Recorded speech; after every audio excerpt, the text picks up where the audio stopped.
How's it going, guys? Back to you with another video, and in today's video we go to a car meet late at night and get into some shenanigans. Other than that though, I got the Jag back from the shop and all good news except for the fact that my coolant reservoir was built improperly, so I now have to send that back to Sweden, have the guy rebuild it properly, or just buy a new one locally if I can manage that. Other than that, though, all of my coolant lines have been upgraded. I had my oil reservoir upgraded. I had my fuel system completely cleaned again and a couple of other yearly maintenance things. So now it's on to exhaust and high performance parts only. So in the next video featuring just the Jag, that's all you're really going to see is the build and more progress on that. And I am super stoked because winter season is coming up, so I'll have a lot of time to get into that.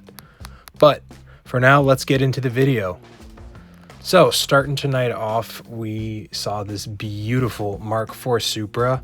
My buddy Will had his friend come, and she just bought this car recently from Japan. I think she is military or she has a military connection, so she goes over there often. It's a beautiful Mark IV. I mean, period correct. It's got a Greddy intake, HKS filter, proper turbo setup, a bigger aftermarket radiator. She just took it out of the shop from getting all the leaks and small issues fixed up, and I think her next plan is to finish the restoration and just getting it looking pretty. You don't see 2JZs like this and you don't see Supras like this. The paint job on this thing, I kept complimenting her on it. Absolutely flawless. I did not see one scratch on it. Handprints, yes, because people just don't know when to stop touching other people's shit, but flawless paint job, big intercooler on that thing. It's on some beautiful, I think those are Volks or Rays, something like that. Beautiful wheels. I'm not a wheel expert. I just look at a pretty Japanese car and appreciate it. But beautiful Mark IV Supra. Next car we saw was this beautiful Mercedes sedan.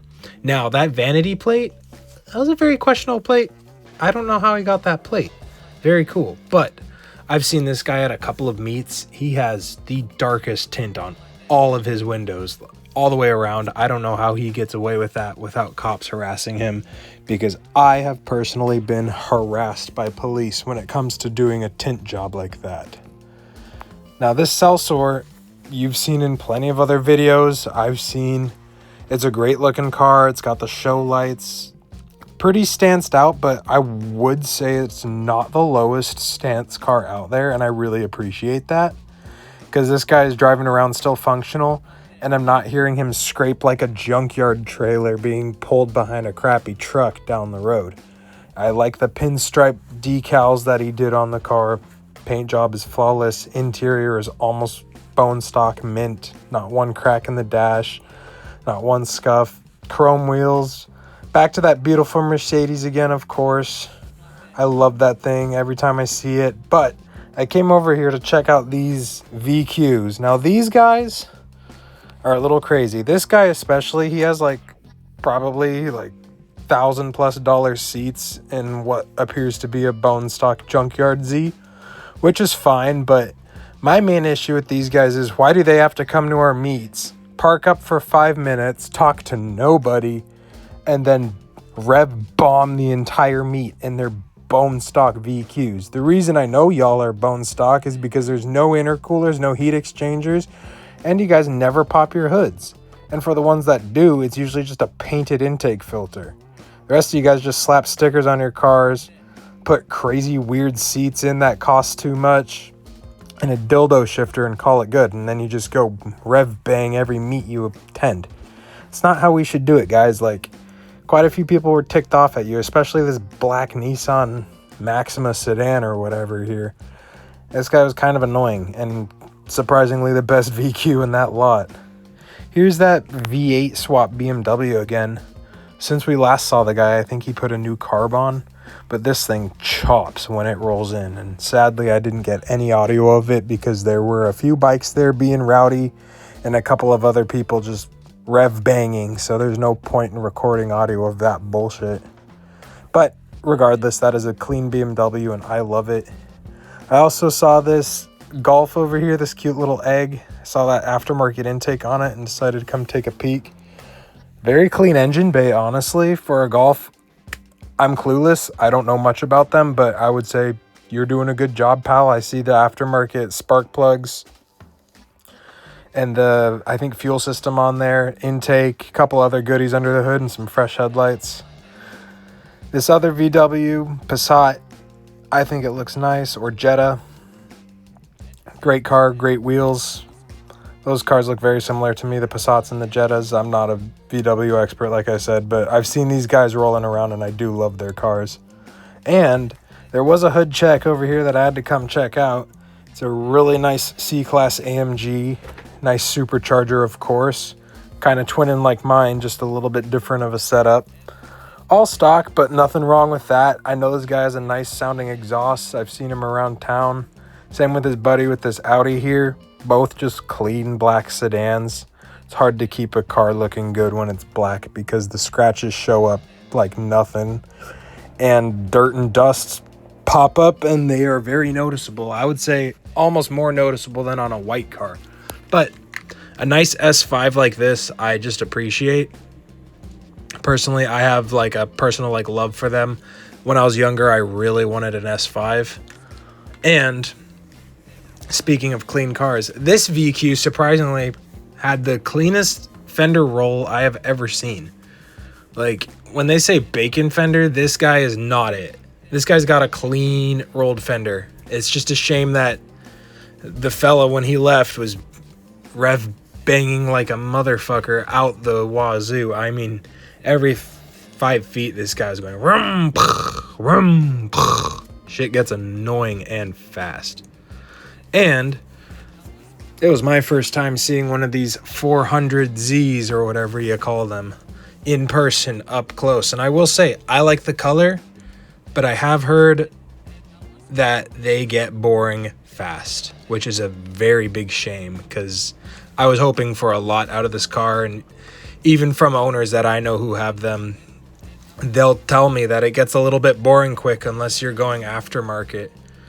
And here's that car's twin brother. Just kidding. It's my buddy's Cappuccino. This thing is smaller than a Miata. Can you believe it? And this thing is turboed and it sounds insane. But these little Cappuccinos, they dust everything in the canyon, honestly. If you're doing like close circuit racing, these little Cappuccinos got a good turning radius. They're quick. They weigh less than 2,000 pounds, I think. So they are nimble little cars, especially if you go full aftermarket built motor and everything like that. But other than that, this is a pull I got to do with the Durango, so I want you guys to listen.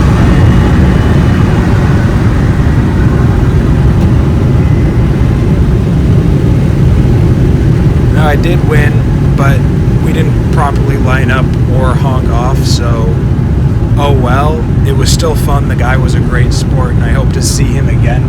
Maybe actually line something up and get a cool little pull in, maybe some 60s, some 40 rolls. But down in Mexico, this was a blast, especially when you're leaving a meet. Like, if you can catch someone fun on the freeway, it just makes your day better. Well, other than that, the meet went great. I saw a few cool cars there. I wish I could have done more audio recording because some of those cars sounded great, but there were also a lot of cars there excessively revving.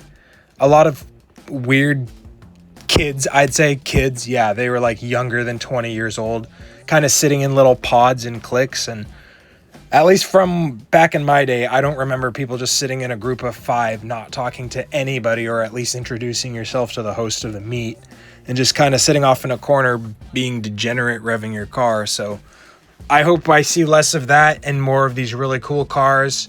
I mean, I've seen a couple Porsches popping around town, and I know we have a couple of huge events coming up late August after Car Week down in California. So be ready. There's going to be stuff in Everett. There's going to be stuff in Seattle, Tacoma. There might even be a cruise out to Discovery Bay that I'm going to be hosting. I'll drop Tucker's YouTube and his Instagram down in the description or comments below. Other than that, if you want to collaborate with me and you're local to the Ferndale, Bellingham, Linden area, let me know. I would love to do so. And if you ever want to meet up and get a convoy going to the meets or pre-meet convoys and meetups, let me know, because that would be great. Other than that, guys, you have a great rest of your day, and I will see you in the next video. Bye-bye.